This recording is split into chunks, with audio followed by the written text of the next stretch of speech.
My flag is something that's very sacred to me. My uniform is very sacred to me.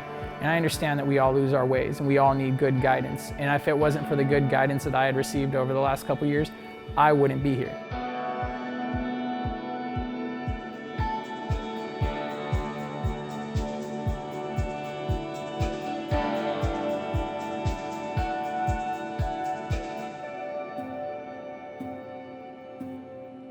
My MOS, it was pretty awesome. I remember, going to our SOI school, and they're like, hey, we have a school opening across, we have this opening for LAV school across the street. And we're like, fuck are LAVs? And they're like, those things. And we're like, all right, that's cool. So we were just like, all right, so a couple of us, it was probably around 30 of us from our entire SOI class where most of us were selected. They asked us if we wanted to do it. And then it was literally just like, we were given all of 10 seconds to decide our MOS. I felt like the amount of training I had was the best that I was gonna get leading up to my deployment. But it does become very difficult to emotionally change.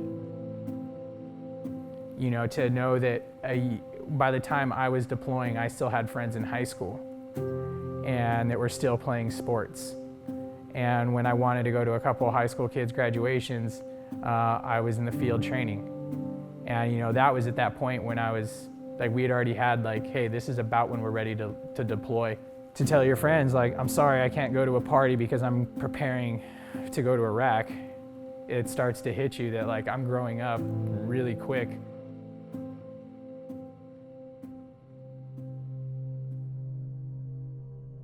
So we had gotten some word that there were these dudes that we were looking for. So we spent the better part of literally 2 days driving. And at one point, Lieutenant Ashley asked me, he's like, hey, Kocina, how much longer is the vehicle gonna be able to run? And my only response to him was, the needle's been on E for about 2 hours. I don't know how the vehicle's still running. We had ran out of everything, just chasing these people. And so we grabbed them up and we kind of scurried away a little wise.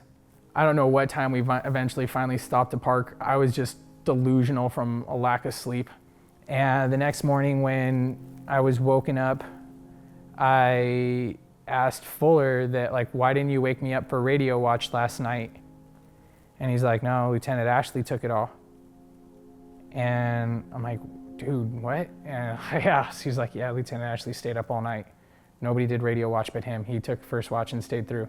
He wanted to make sure everybody got sleep. That engraved who Lieutenant Ashley was to me. At that moment, I'm like, dude, I will follow this dude to the pits of hell.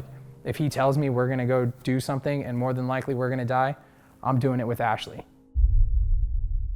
So John and I were on detainee watch. I walked over to him and John and I literally lit a cigarette and gunshots. It was a lot. All I knew that my back was turned on an open coil with no body armor, and I'm hearing machine guns. Doc George, Mike Chain come around. They grabbed detainees with me, and we come to the inside of the coil. Then they started bringing enemy combatants down. I did exactly what was asked of me to help patch up some assholes that were just shooting at your friends. Why did we do all those countless hours of training? Why did we spend so many hours behind a rifle? Why did I spend so many hours behind a rifle if now I'm being applied to hold IV bags and bandages and shit like that? To know that I actually had to work really hard to save an enemy combatant and to come home and just being like, I'm sorry for your loss. I'm like, that is not the way I want to word it. And I just had a breakdown. When I came home and I started drinking, it was because I just couldn't sleep. And I was just having a lot of issues. So I said I didn't want to take any post-deployment leave. I needed to get back to work. I got, just like a lot of other guys, I got a street bike. I never had a sense of fear on it because I figured in the Marine Corps, well, you're gonna make it through or you won't. And then on a street bike, you're like, well, I'm gonna make it through or I won't. I was dealing with a lot and I wasn't handling any of the situations well. And I started to isolate myself out a lot more and my drinking massively increased. August 24th, my street bike I bought for myself at 21 for my 21st birthday present. I fell in Palm Springs. I had just a Sunday ride with some friends. I was going up an uphill left and bike washed out and I slapped a guardrail. So I stopped all my body's momentum by hitting a wooden post. I had a torn descending aorta, collapsed left lung, nerve damage from my waist down, open left femur, open right tib fib. I remember at one point laying on my back and trying to get up, and I looked at the bottom of my right boot. Like, no joke, my leg was pointed backwards at me like that. My friends were the ones that were having to sit there watching me die.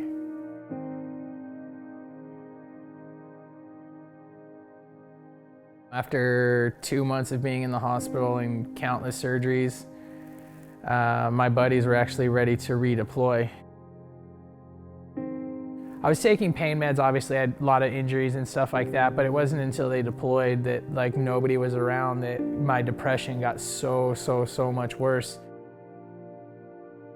A couple years passed, I did as many operations as I could. I went in and I selectively had my left leg amputated. In the last 2 years, I've had my right leg amputated, my right shoulder rebuilt, and my femur broken in 2 years. So shortly after my shoulder surgery, I fell really bad into a deep hole. So I thought suicide was the only answer. Maybe I was projecting a lot of shit that everybody else was seeing except me.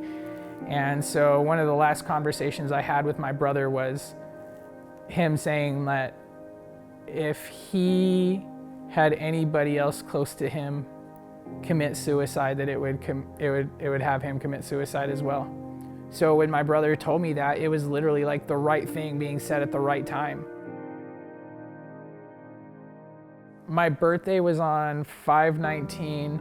My last day I took any opiates was 5/29.